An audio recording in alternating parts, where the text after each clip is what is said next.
Okay, thank you so much, Harumi. Harumi is our Director of Student Services. Thank you, and Julie and others, for being here to be part of this event, to tell potential graduate students about our department.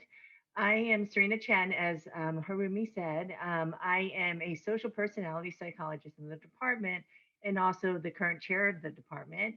And I want to first just welcome you all. We're delighted to see so many faces here interested in potentially studying with us and joining our community.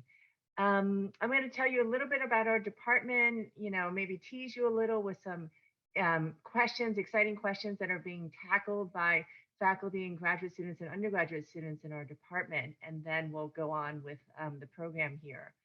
So, the psychology department, we always like to note this statistic. Currently, we're ranked number one. Our psychology department tied with that university down the bay. I can't remember its name, but we're tied with it for number one since 2017. And we're proud of that. We have 36 faculty who are, our main faculty, but we have a whole bunch of other affiliated faculty from the Haas School of Business, from the School of Public Health, from public policy, all different sorts of units on campus. So it, though most of the work in our department focuses on psychology, there are definitely ways to explore interdisciplinary kinds of interests. We have, give or take 5 or 10, about 100 graduate students. So we have a large and active graduate student population. You're going to meet some of our graduate students in this program today. We have a graduate student organization known as GASP, the Graduate Assembly of Students, that's very active and advocates for graduate students, keeps us aware of issues related to graduate students, puts on social activities, which is very important in keeping things well balanced between study, research, and just general well-being. Our department is divided into areas. There are 6 areas. There's a lot of, there's a lot of blurriness. There are definitely people in more than one area, but our 6 areas are social personality psychology. So that's the area that I'm in. You could see descriptions about what each of these areas focuses on. Social psychology and personality psychology. We have developmental psychology. We have clinical science. We have cognitive neuroscience. We have behavioral and systems neuroscience, so a pretty strong neuroscience presence, and also the cognition group.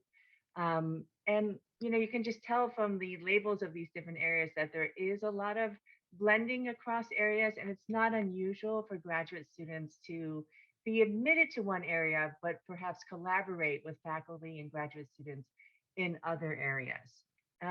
Instead of sort of giving you these definitions of these different areas, things that you can read about and you probably have some sense of, because you're already probably sort of honing in on a particular area of interest, I'm just going to spend my remaining few minutes just, giving you a sense of some of the questions that are being asked by our faculty and our graduate students. We have quite a bit of work done on sleep, the science of sleep.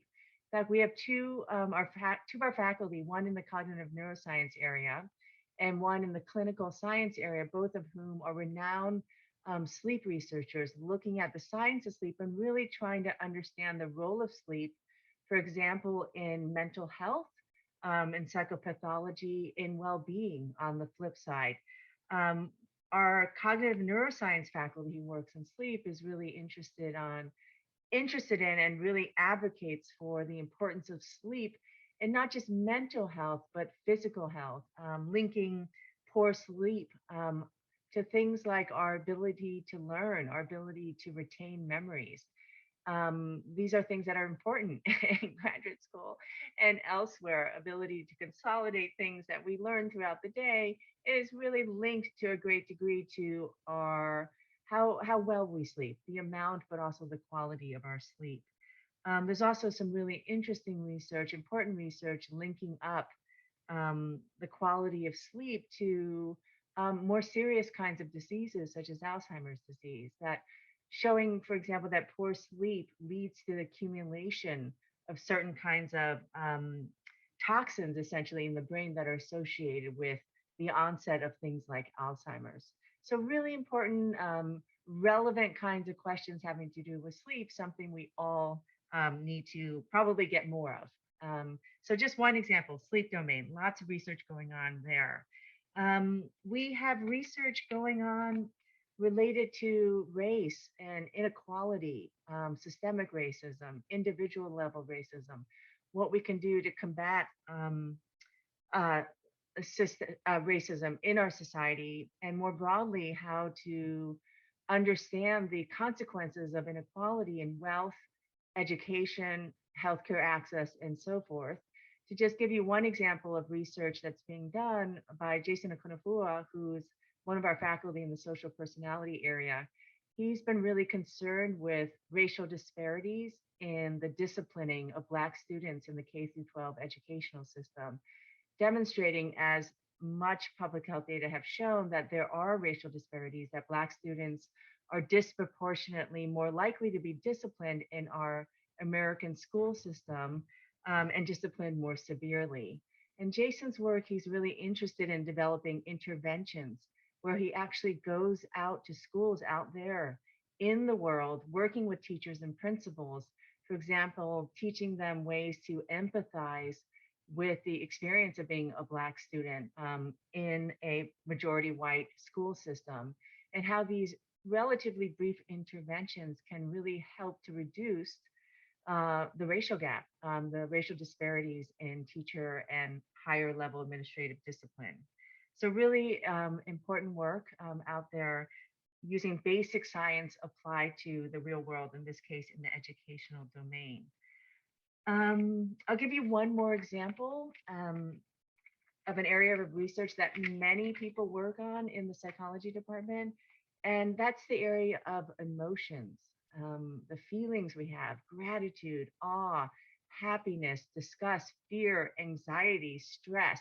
These are all different kinds of emotions or feeling states that we all have experienced. Is, you know, it's a part of our everyday lives. There's a lot of research going on in the psychology department interested in understanding how people regulate those emotions. You know, we can't be sort of, there are many circumstances, and for our own well being, where it's important to regulate, to control, to alter, to in some way, sometimes suppress, if not change, the emotions that we're feeling. For example, trying to find a way to cope with stress and anxiety, especially, over the last year and a half.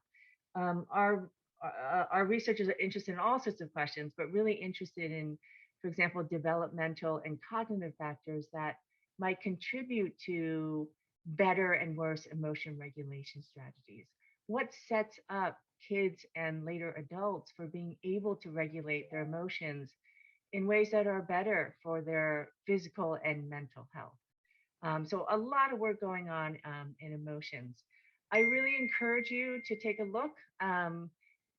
Nearly every faculty member has a lab website that describes the many different projects that are going on. We're excited that you're considering applying to Berkeley, and we hope to see some of you. Is it possible to be co-advised by two scholars? It's not only possible, but it's typical in many areas of the department. We're at time, so I am going to move forward and introduce Sherry Johnson, who's one of our clinical science faculty. She's also serving the role as vice chair of the department right now, and she's going to tell you a little bit about the structure of our program. Welcome, everybody. It's great to see you all here. I want to just talk a little bit about, give you a glimpse of what it would look like if you came here for graduate studies. So first thing, so Jen put a question in chat, and the first thing I want to talk about is, how do you really get hooked into doing research here? And I think, look, there's all these professors here who are sort of on fire with trying to solve puzzles. And you want to be affiliated with somebody's lab, maybe two people's labs, so that you kind of deeply get immersed in kind of going to their team meetings, meeting with that person, finding out about the data and the methods they're gathering, the science they're tackling. And your goal is going to be to kind of pull that in a slightly new direction. You're going to tag on to somebody's lab, basically, or two people's lab. And that is, as much as anything, the heart and soul of how you're going to develop your science career. You'll do that with committees. So, you know, you will work with a set of faculty members that will be part of your kind of mentorship team, but you will have a designated kind of primary mentor, and finding that person and hooking into their work becomes really important. So your first mission is to find somebody whose work you love, or maybe a couple people's work you love. Write about that in your statement of purpose. Very often people write like, hey, I love the work of Serena Chen and the work of Oz Iduk, and that's great. You can do that. No penalties for having more than one kind of thing that you're fascinated by. Of course, you're going to take courses. You're going to take classes so that you get kind of structure in learning some core techniques that are true across the department's areas of interest or across programs. So some things you take with everybody else in the department. So statistics classes, you take a class on how to learn how to be a teacher. You take a class on career development. So those are department wide, but then you also take a lot within your program, and each program offers something we call pro seminar, which is usually in that first year. Faculty in that area are going to teach you the nuts and bolts, the core pieces of the kind of most exciting science and methods in that area, so that you have kind of a grounding and an exposure to a set of the ideas in that area. And then you're going to take seminars. So very often you're going to take something like 4 seminars so that you get kind of more advanced expertise in topics that you're really passionate about. Many of those will be in your program, but we also recommend that you think about reaching out across departments at this university and learn from kind of these world famous public health scientists, or some people get a data science certificate because they take 3 statistics classes. Sometimes people reach out and take classes from biology or education to kind of supplement learning about topics they're passionate about. The other thing I'll talk about briefly is, you know, so you're here, you're hooked in with a lab, you're taking these classes, but how do you really progress? Well, you're here to build your career so you can leave here and be a really successful researcher. And the way you're going to do that is you're going to start your own research program with a lot of mentorship and a lot of coaching, and, you know, a committee of people kind of keeping things on track for you. You will design your own study. In some programs, you do both a master's and then a dissertation project, but in some programs, you're really going to kind of focus on planning out a dissertation research project that's your baby. So that is kind of where you develop your science most intensely. You choose a method, you choose a hypothesis, and you kind of dig deep and end up with a paper, or even more than one paper on a topic that becomes your calling card when you leave here. So that's a big part of your first year here, is kind of learning about, wow, I have this kind of interest in this area. How am I going to kind of make a contribution? What's a gap and what's a method I could use? And really kind of going deep into that area. So those things are kind of true across the different programs. You've got real strength of mentorship, you've got coursework, you've got designing your own independent research. Just want to talk briefly about clinical science,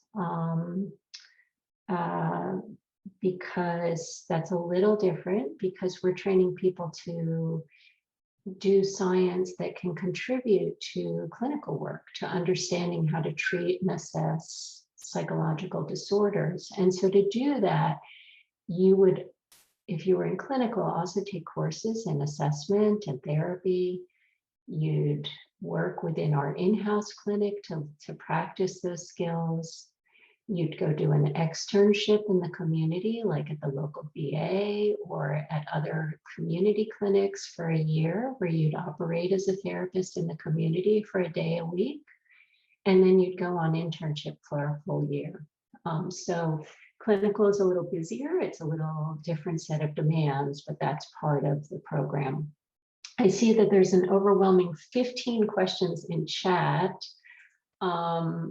Let me see if I can hit any of these. You certainly can be co-advised by 2 scholars. You can apply to more than one lab in your statement of purpose, but you should be really clear which program you're most interested in.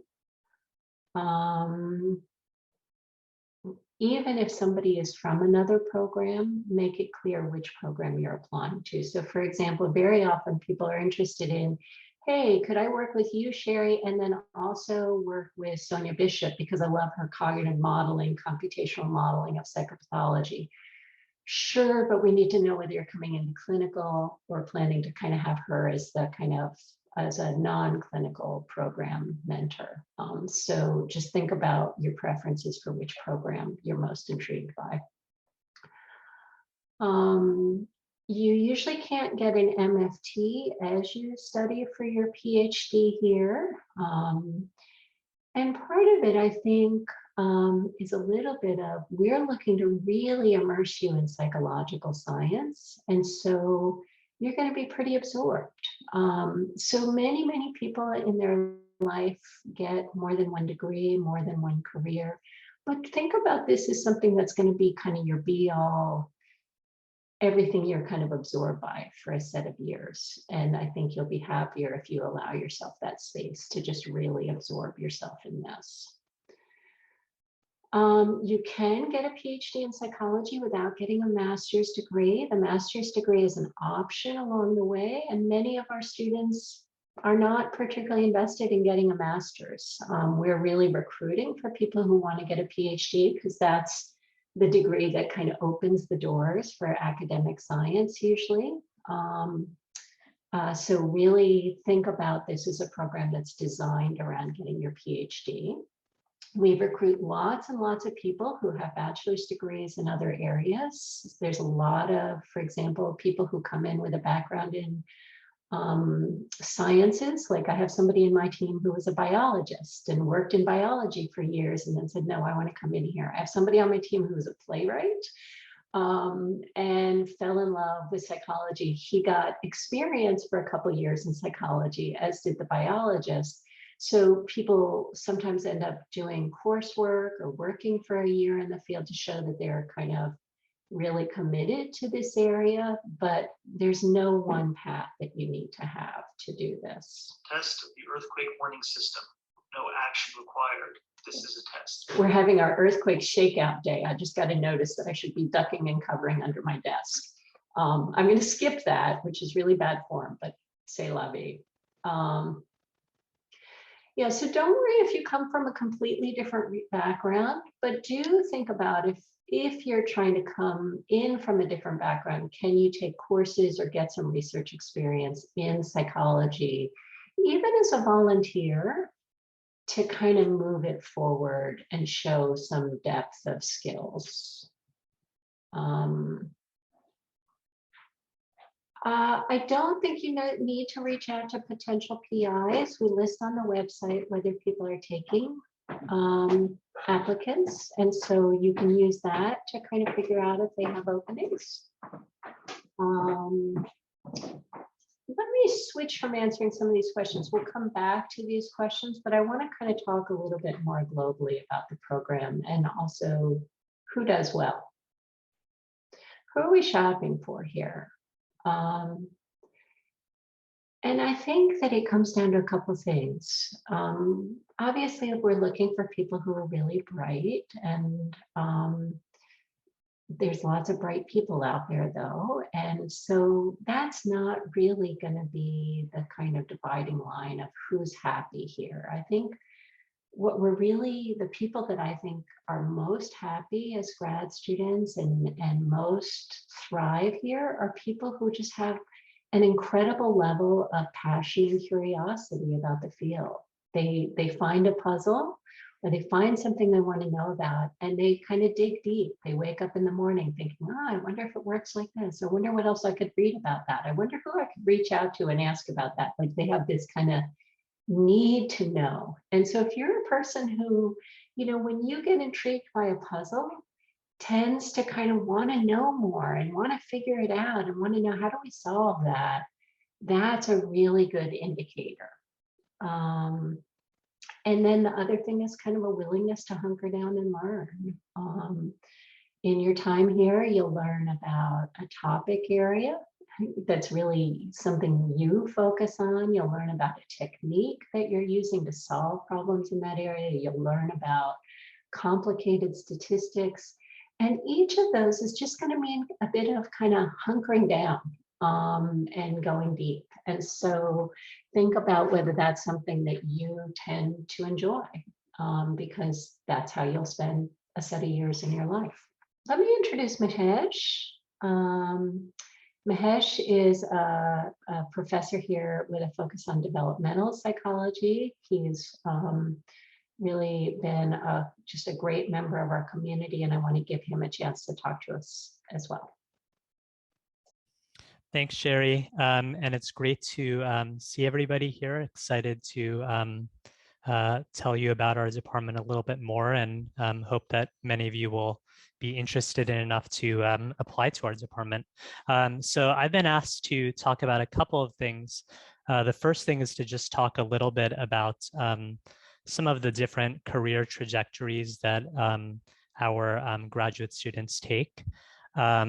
Obviously, one of the primary kind of pathways is an academic pathway. So folks who stay within our program and eventually go on to postdoctoral research positions or teaching positions, or finally to faculty positions that are dedicated to research, teaching, or both. But of course, there is a whole variety of goals of people who enter our program. Some people will not even have sort of as the end goal to be a faculty member. And also just kind of the elephant in the room that I think many people are aware of is that there just are not a ton of these kinds of jobs available always, and especially in every year.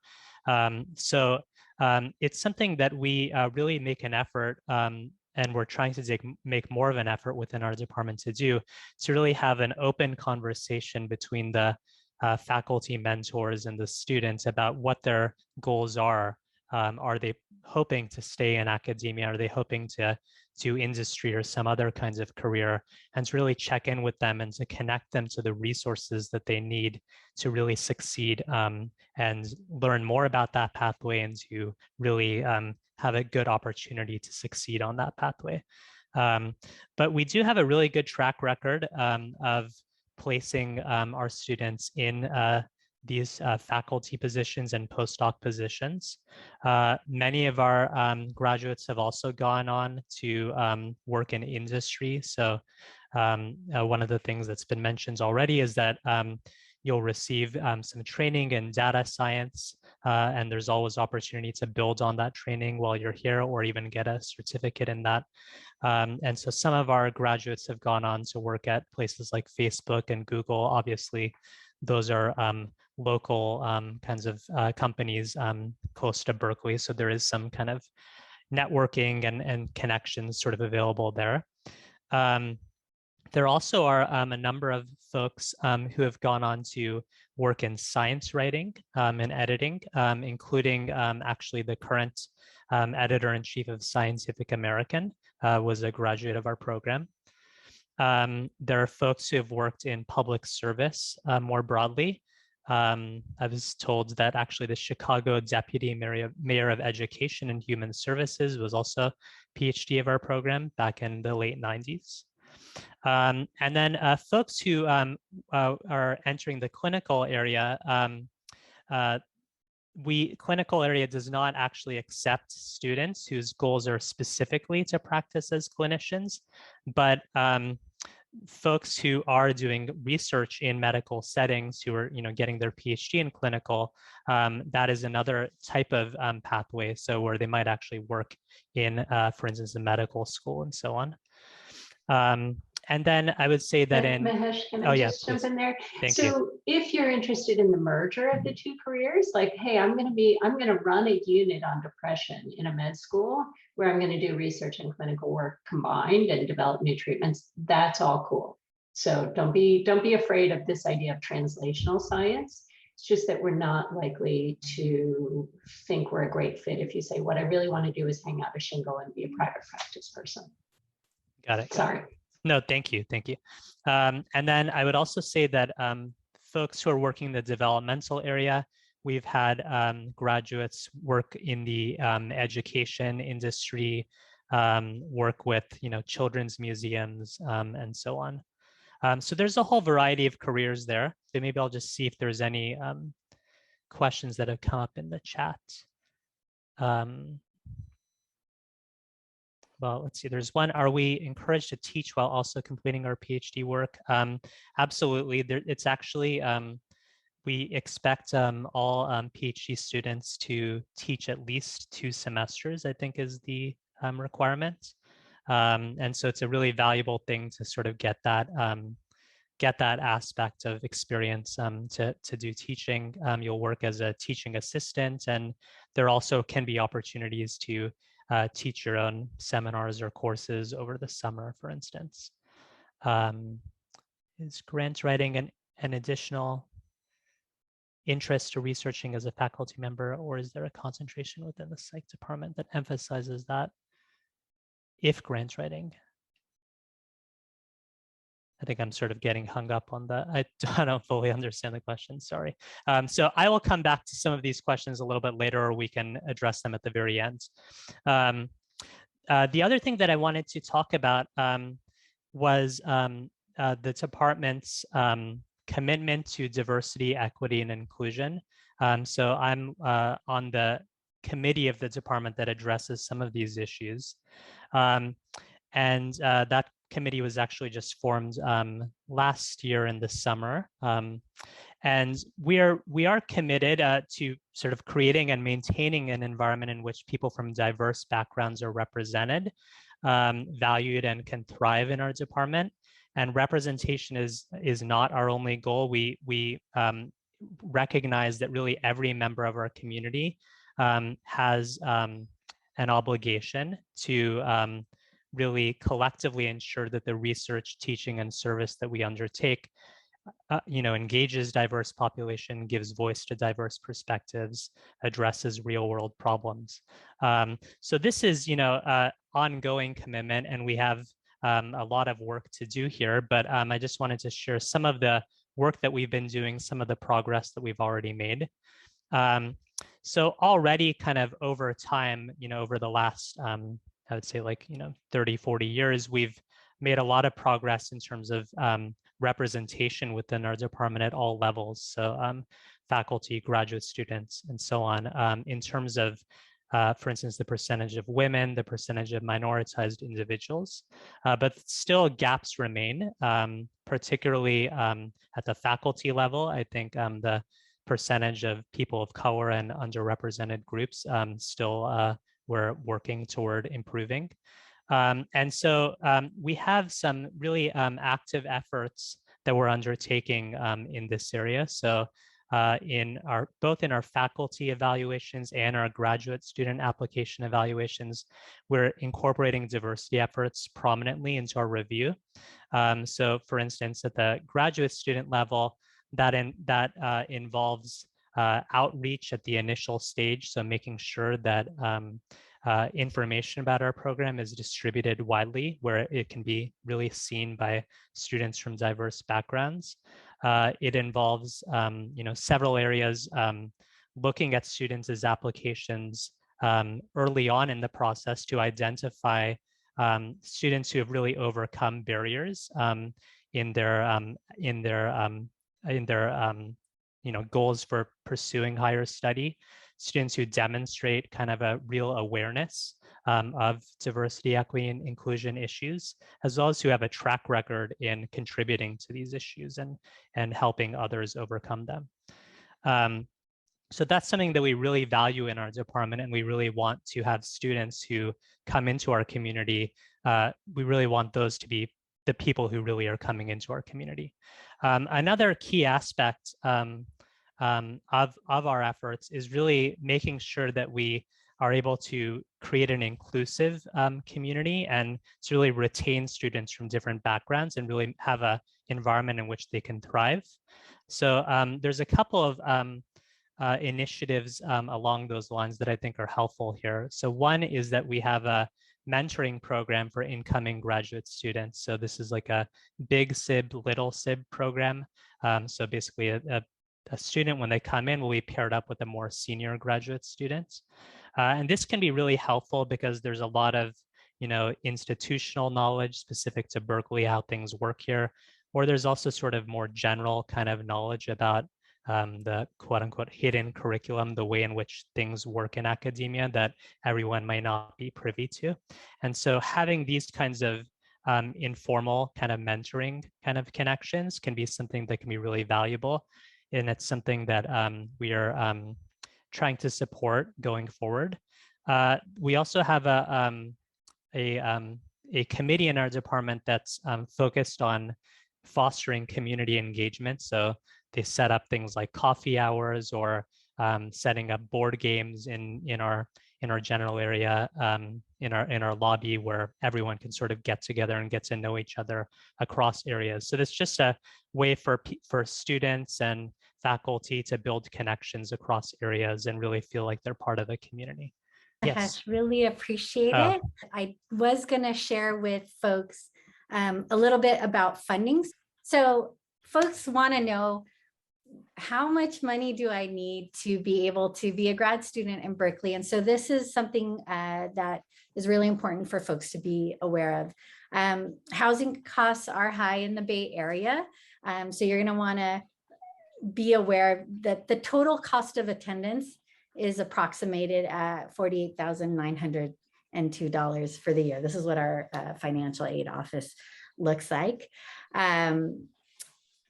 We have tuition and fees, student health insurance plan. And we wanted to let you all know that, this is a big amount, but our program does support students, and we have you get the tuition and fees and the student health insurance plan partially or fully waived through the funding system that we have for our program. So I'm going to skip through these. You can actually waive out of the student health insurance plan.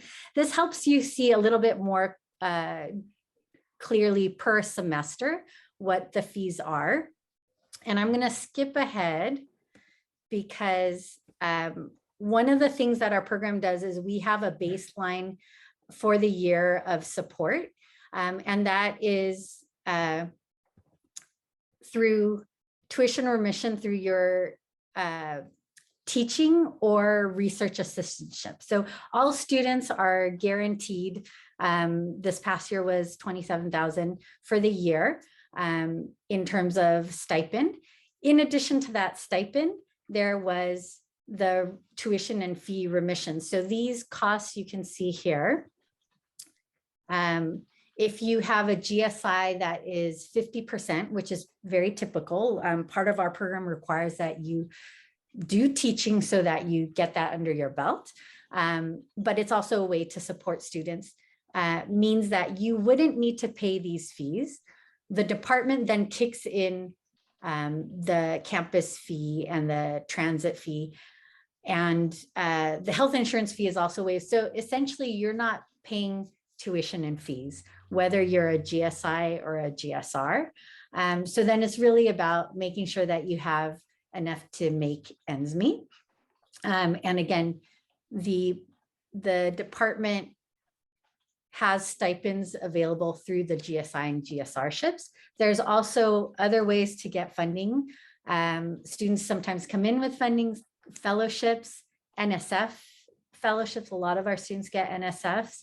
without further ado, I want to make sure that we do have time to have our panel of students. So I want to give it up to them. And let me introduce them here. Marlon is a clinical science first year student. Monica is a developmental fifth year student. And Ale is a social personality first year student. And so they are all going to do a brief introduction of themselves. And so the first question that I have for all of you, and we're going to go Marlon, Ale, and then Monica, is, give us a little bit introduction about yourself, how you got interested in psychology, and, why you're here today. Yeah, thanks, Army. Hi, everyone. My name is Marlon. I am in the clinical science program. I'm from the Central Valley series, California, if you guys are familiar. And it's a primarily kind of agricultural area. In undergrad, I studied psychology, Spanish, and education here at UC Berkeley. And so I graduated from here. And after that, I wasn't really sure about research. I'm a first generation college student. I didn't think that I would really fit into academia. I didn't really know what that meant either. So after graduating, I was really interested in direct service and working in the community. And so I was working for a nonprofit and was working in high school and elementary school students doing prevention and intervention work, while also simultaneously volunteering at a research clinic here at Berkeley. And so I was kind of trying to figure out, like, do I want to pursue like this direct service or go into research? And I really started to enjoy research and was feeling kind of really supported in this environment, and kind of like others pointed out, that curiosity of just like wanting to know more and having all of these questions and really just kind of diving into that work was really, really wonderful. And then I transitioned to full-time working in a research clinic. And that's when I really kind of was able to pinpoint, like, I think I really do want to go into graduate school, and ended up deciding clinical psychology because it kind of blends that practice experience that I previously had, brings in that community aspect that I'm really interested in. And here I am now. And I'll pass it to Ale, I think is next. Yes, thank you, Marlon. Yeah, so I'm Alejandro, or Ale, whichever is easiest. I use the he, him pronouns. And yeah, so I'm originally from La Paz, Bolivia. I was born and raised there until I was about 11. And when I moved here, the sort of culture shock and transition and adjustment period was really a time that in many ways sort of allowed me to become more of an observer of my environment rather than an active contributor or active actor in it.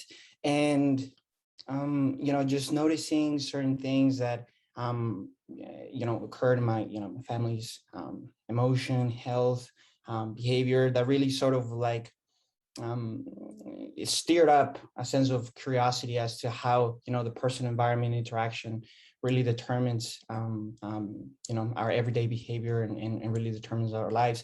So that was sort of like an implicit, like early on, sort of like brewing notion that later on, whenever it came time to decide a particular vocation, psychology really seemed like an attractive path and matching path for the things that I wanted to do. And one of the things that I wanted to do was really act on that curiosity. I had become very curious about this sort of interaction. And, one of the things that sort of, by serendipity, I would say that I found was like a really nice way of, having agency over your curiosity was research, right? As it was mentioned earlier, you have a puzzle that perhaps is informed by personal experience. Maybe it's informed by research or literature, whatever it may be. And then you act on it, you find the question.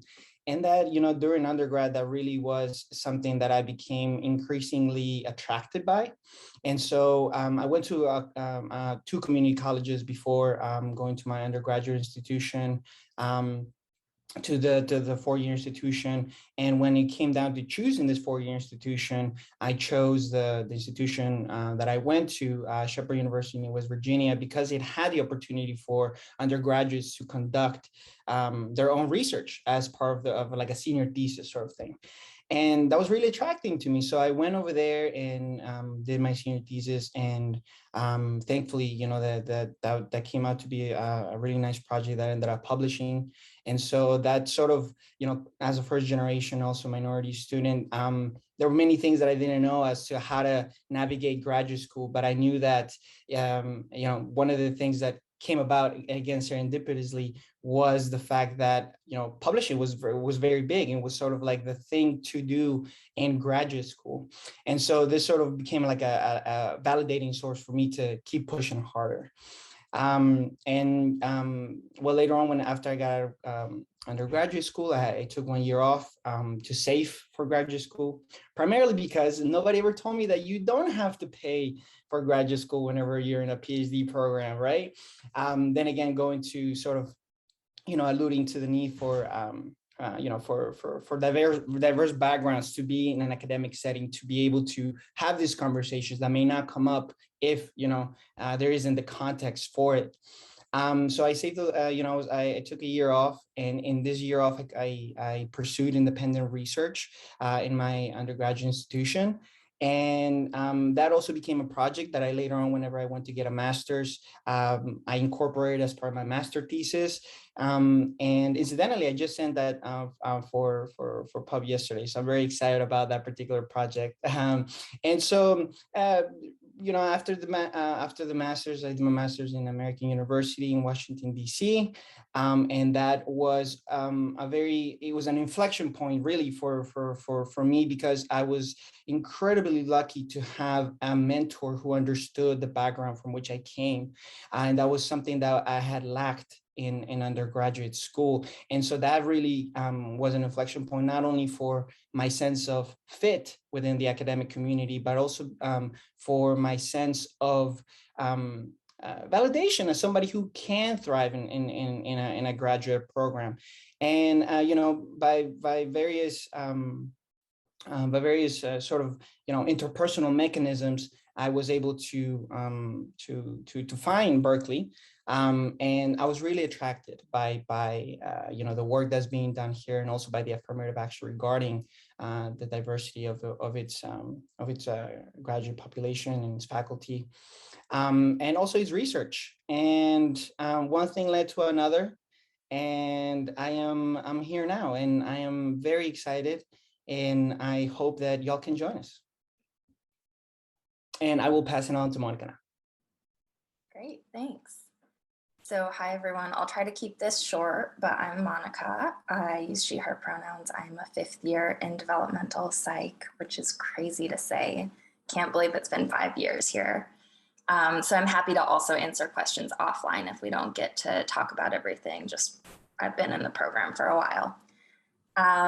So I am from Milwaukee, Wisconsin, and I attended public schools there all my life, and really got to college and was like, I hate science.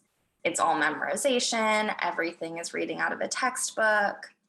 And my experience was that as soon as I learned that science was something that research was ongoing in, and that you could actually get involved with the research, my view just like totally shifted, and I fell in love with psychology research, joined a research lab. In undergrad, I went to Stanford, and had like a really nice research experience, but ended undergrad kind of feeling like frustrated with it.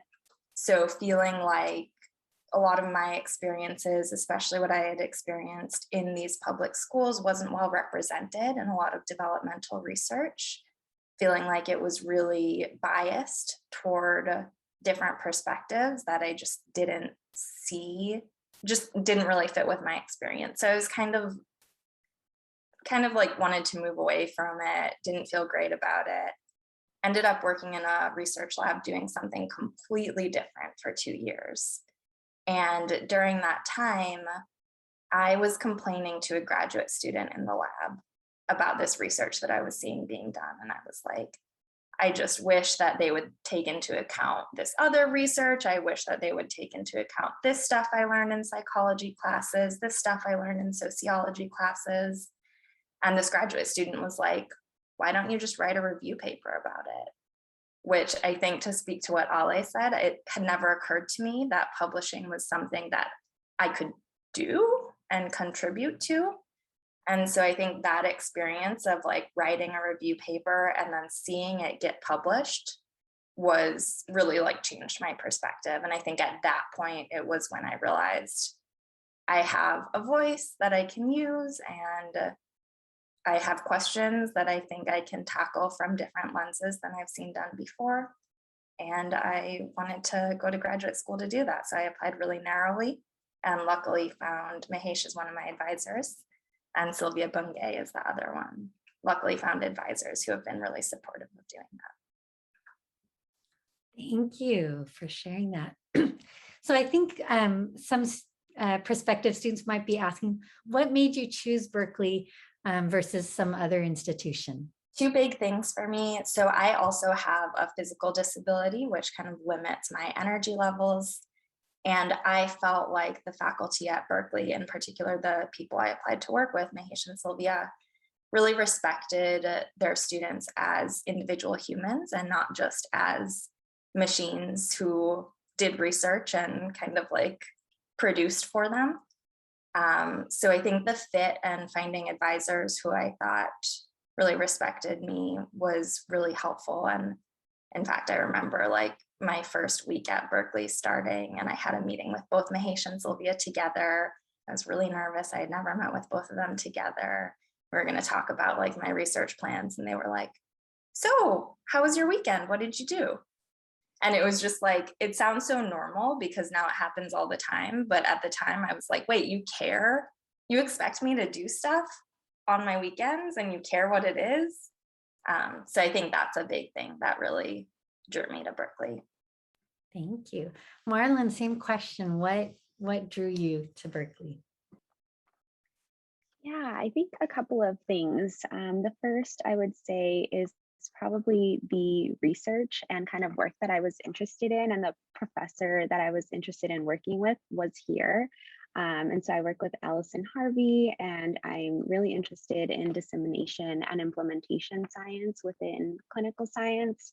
And that's something that it is a growing field, and it's, you know, constantly evolving, but it is relatively new compared to other areas. And so having that at Berkeley was really, really great. Also, just the Bay Area in general is a lovely place to be. And so I did my undergrad here, and I just, you know, would love to have stayed here. And I'm so glad to be here still.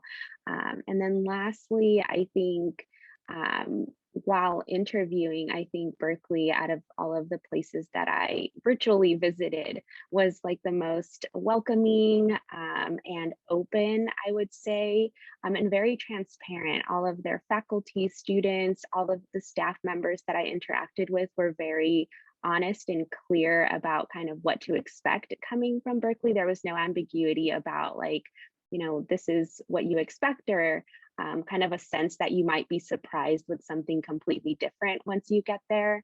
And so I really appreciated that. And it was really wonderful. And people just kind of went out of their way to offer you extra time if you had additional questions or needed more information. And so that was really, really lovely. And I really enjoyed that. Thanks. Ale, same question to you. What made you choose Berkeley?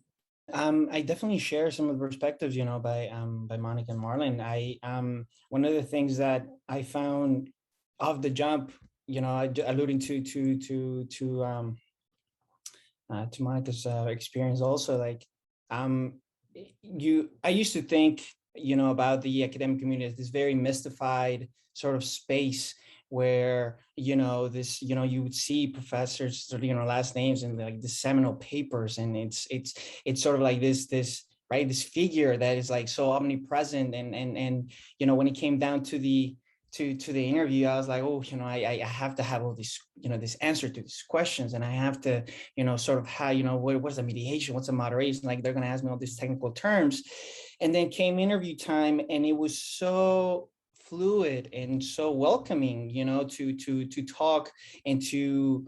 It was a very it was a very pleasant surprise to find that individuals that are highly influential in their field are people, and to meet them and to see that interpersonal side, that human side, was really something that demystified not only the department for me, but also demystified the atmosphere within Berkeley. And at certain places that I had interviewed as well, that wasn't necessarily something that was true. So it was like I said, it was a very pleasant surprise to have these sort of conversations that really alluded to the human side and the care and the disposition to support. And that is something that, coming out of the interview, was something that I came out with. And from then on, it was a very, very easy decision. And I say that from a personal perspective, because I am one who values and puts a lot of premium on that interpersonal side, especially for mentorship purposes. Now, on a more technical side, my research is, the interests are a bit eclectic. And it was the perfect place for me. I found Berkeley to be the perfect place to have an eclectic sort of research agenda, because at least within the social personality area, there are various themes that surround the research that goes on there, but everybody has their unique aspect to their research that really makes working with a particular faculty it has non-overlapping components to it that really make it a unique experience. And I wanted that, I didn't necessarily want to hone in on a particular topic per se. I wanted to, sort of overarch various topics. And I just felt like that, Berkeley was a perfect match to explore various avenues of research. And I just wanted to add one more thing, because it is something that I think is not particularly true of every program, but there is an emphasis also on teaching. And given the fact that I want to go into the professoriate field, I also found the structure of Berkeley and sort of the weight that they also put on having well-rounded teaching experience. I found that also to be a matching component for the things that I want to do in the future. Thank you. So in this last 3 minutes, I just wanted to ask you all, and maybe we'll start with Monica, who's the most advanced, what are you currently interested in research-wise working on, and what do you expect your research to impact in the future? So I know you're in the developmental area and you mentioned a little bit about it, but if you can expand 1 more minute. Yeah, I'll try. It's a hard question. So I'm really interested in how kids adapt to their environments, specifically how kids who are growing up in lower socioeconomic status homes are developing skills that suit their needs, and how we can kind of use that knowledge to then rethink some of our early educational systems. So that's kind of the very, very end goal, is trying to figure out how we can change our systems to make them more equitable.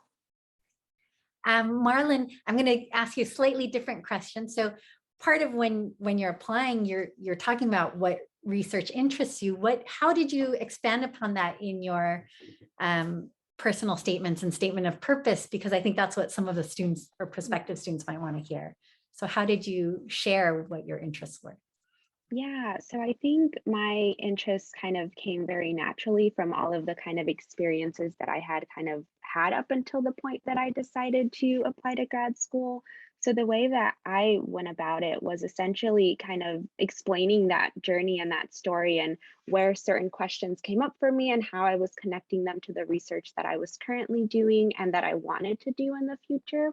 And so I talked a lot about how I had noticed these gaps between research and practice in my community and my direct service experience, and the questions that I was interested in tackling to close those gaps and to, you know, integrate and spread evidence-based treatments to underserved communities. And so it was, I will say, kind of like a broad, interest that I had, but I did try to narrow it down as much as I could. But I will say that you don't have to have like one specific research question that you like bold and highlight in your statement. But I think just explaining kind of that journey into how you're interested in research and why you're interested in the research that you're interested in now can be very helpful and a good place to start, because it's scary to kind of think like, what is it that I want to do? And I'll stop. Ale, I want to give you the last 30 seconds to share any insights you have in terms of similar to Marlon, since you're a first year, wrapping up that intended research goals in your application, because I know that's what many folks are interested in hearing. Yeah, I think that, one of the things is to keep it conceptual, in the sense that, you sort of look at the things that you've done, look at the things that you're interested in, and sort of, sometimes it can be hard to pick up on the threads of what it is that you're interested in, because sometimes you may have specific questions. So perhaps if there's any advice, it would be to look at those questions and to sort of like reverse engineer what they are actually trying to get at. What is the overall theme that they're trying to get at, and to talk about that theme. And then perhaps you're sort of reverse engineering. So start from the top, right? I'm trying to look into this particular theme, right? And for example, interpersonal stress. And for this theme, I have this particular questions, right? And then and you can hone it in from that sense. I found that to be particularly helpful. But I think that once you get that conceptual framework in terms of like, what are the clouds that I'm trying to look at, I think that it allows you to match the questions that you have, specific questions, and to make sense of the things that you want to do. And from an outsider perspective, you're like, okay, yes, they want to do that. That makes sense. Yeah. Thank you so much. So I want to thank all of our panelists, Monica, Marlon, Alejandro, Mahesh, Sherry, and Serena, for being here today to share with all of you. Thank you all very much.